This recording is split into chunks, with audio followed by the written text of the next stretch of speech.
ജനങ്ങളുടെ അടിസ്ഥാന ആവശ്യമായ കുടിവെള്ളത്തിന് പോലും വകയില്ലാതെ കുണ്ടറ മണ്ഡലം വട്ടം കറങ്ങുമ്പോൾ ഭരണകൂടത്തിന്റെ നിസ്സംഗതയ്ക്കെതിരെ തെരുവിലിറങ്ങി പോരാടുകയാണ് ഉമ്മൻചാണ്ടിയുടെ വലങ്കയായിരുന്ന യുവ കോൺഗ്രസ് നേതാക്കളിൽ കരുത്തനുമായിട്ടുള്ള പി.സി. വിഷ്ണുനാഥ്.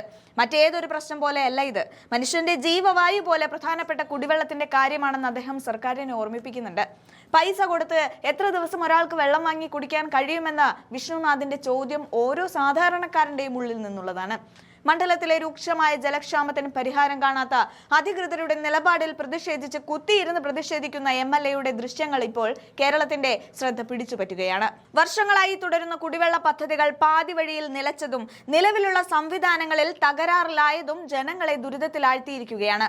കൊടും ചൂടിൽ ജനങ്ങൾ വലയുമ്പോൾ AC മുറിയിലിരുന്ന് ഫയലുകൾ നീക്കുന്ന ഉദ്യോഗസ്ഥർക്കും ഭരണാധികാരികൾക്കും സാധാരണക്കാരന്റെ ദാഹം മനസ്സിലാകുന്നില്ല എന്നും അദ്ദേഹം കുറ്റപ്പെടുത്തുന്നുണ്ട്.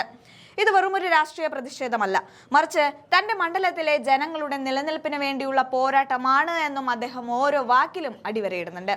കുടിവെള്ളം മുട്ടിക്കുന്ന സർക്കാരിനെതിരെ ശക്തമായ ബഹുജന പ്രക്ഷോഭം ഉയർത്തിക്കൊണ്ടുവരുന്ന മുന്നറിയിപ്പാണ് വിഷ്ണുനാഥ് നൽകുന്നത്.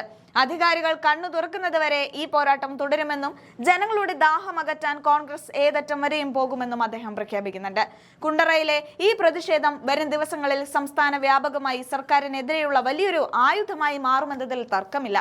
എന്തായാലും പി.സി. വിഷ്ണുനാഥിന്റെ സമരപന്തലിൽ നിന്നുള്ള അദ്ദേഹത്തിന്റെ വാക്കുകൾ നമുക്കൊന്ന് കേട്ടുനോക്കാം. പലതവണ വന്നു, പഞ്ചായത്തുകളിൽ നിന്നും ജനപ്രതിനിധികൾ ഇവിടെ നേരിട്ട് വന്നു, ഉപരോധ സമരം നടത്തി. അപ്പോഴൊക്കെ നൽകുന്ന ഉറപ്പുകളൊന്നും പാലിക്കുന്നില്ല. കുണ്ടറ നിയോജക മണ്ഡലത്തിലെ 7 പഞ്ചായത്തുകളിലും രൂക്ഷമായ കുടിവെള്ളക്ഷാമമാണ്. വളരെ സാധാരണക്കാരായ കശുവണ്ടി തൊഴിലാളിയും കർഷകരും പാവപ്പെട്ടവരുമുള്ള ഒരു പ്രദേശമാണത്. ഈ പൈസ കൊടുത്ത് എത്ര കാലം അവർക്ക് കുടിവെള്ളം വാങ്ങാൻ കഴിയും? 500 രൂപയ്ക്കും 600 രൂപയ്ക്കും ഒക്കെ വെള്ളം വാങ്ങിയിട്ടാണ് 2 ദിവസത്തേക്ക് ഉപയോഗിക്കുന്നത്. അങ്ങനെ സാധാരണക്കാർക്ക് എത്ര കാലം ഉപയോഗിക്കാൻ പറ്റും?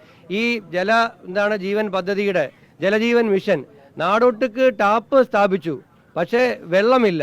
ടാപ്പ് ഉണ്ടായതുകൊണ്ട് കാര്യമുണ്ട്, വെള്ളം കിട്ടണ്ടേ? കനാലിന് പ്രോപ്പർ മെയിൻ്റനൻസ് ഇല്ലാത്ത കാരണമാണ് കനാൽ തുറന്നു വിട്ട സമയത്ത് കനാൽ ലീക്കേജ് ഉണ്ടായി. തുറന്നു വിട്ടത് അതുപോലെ അടയ്ക്കേണ്ടി വന്നു. അത് യഥാർത്ഥത്തിൽ ഇപ്പോൾ കനാലിൽ വെള്ളം തുറന്നു വിട്ടാൽ കിണറ്റിൽ വെള്ളം വന്നേനെ. ആ കനാൽ തുറന്നു വിടാത്തതിൻ്റെ പ്രശ്നം ഒരു വശത്ത് നിൽക്കുന്നു. ചെറുതായി പരിഹരിക്കേണ്ട ഒരുപാട് വിഷയങ്ങളുണ്ടായിരുന്നു, അതൊന്നും തന്നെ പരിഹരിക്കുന്നില്ല. അപ്പോൾ മെയിൻ്റനൻസ് ഇല്ല, അതിൻ്റെ പ്രശ്നങ്ങൾ ഉണ്ടാകുന്നുണ്ട്. അതുപോലെ തന്നെ ഇപ്പോൾ 2 പെരിനാട് ശുദ്ധജല പദ്ധതിയാണെങ്കിലും ഞാങ്കടവ് കുടിവെള്ള പദ്ധതിയാണെങ്കിലും ഇഴഞ്ഞു നീങ്ങാണ്. എത്ര തവണ അവലോകന മീറ്റിങ്ങുകൾ നിയമസഭയിൽ ഈ പ്രശ്നം ഉന്നയിച്ചിട്ടുണ്ട്, നേരിട്ട് മന്ത്രിയുടെ സാന്നിധ്യത്തിൽ പറഞ്ഞിട്ടുണ്ട്. മന്ത്രി തന്നെ വന്ന് അവലോകനങ്ങൾ നടത്തുമ്പോൾ കൊല്ലം ജില്ലയിലടക്കം ഞങ്ങൾ ഈ കാര്യങ്ങൾ ശ്രദ്ധയിൽപ്പെടുത്തിയിട്ടുണ്ട്. പക്ഷേ പരിഹാരം മാത്രം ഉണ്ടാകുന്നില്ല. മറ്റേത് വിഷയം പോലെയല്ല, കുടിവെള്ളമല്ലേ, ഇതില്ലാതെ ആൾക്കാർക്ക് ജീവിക്കാൻ കഴിയുമോ? അതുകൊണ്ടാണ് കുണ്ടറയിലെ ജനപ്രതിനിധികൾ, ജില്ലാ പഞ്ചായത്ത് മെമ്പർമാർ, പിന്നെ ബ്ലോക്ക് പഞ്ചായത്ത് മെമ്പർമാർ, പഞ്ചായത്ത് പ്രസിഡന്റുമാർ, പഞ്ചായത്ത് മെമ്പർമാർ, ജനപ്രതിനിധികളും പൗരപ്രമുഖരുമായിട്ടുള്ള ഒരു സമൂഹമാണ് ഇന്നിവിടെ ഈ ധർണാ സമരത്തിൽ പങ്കെടുക്കുന്നത്.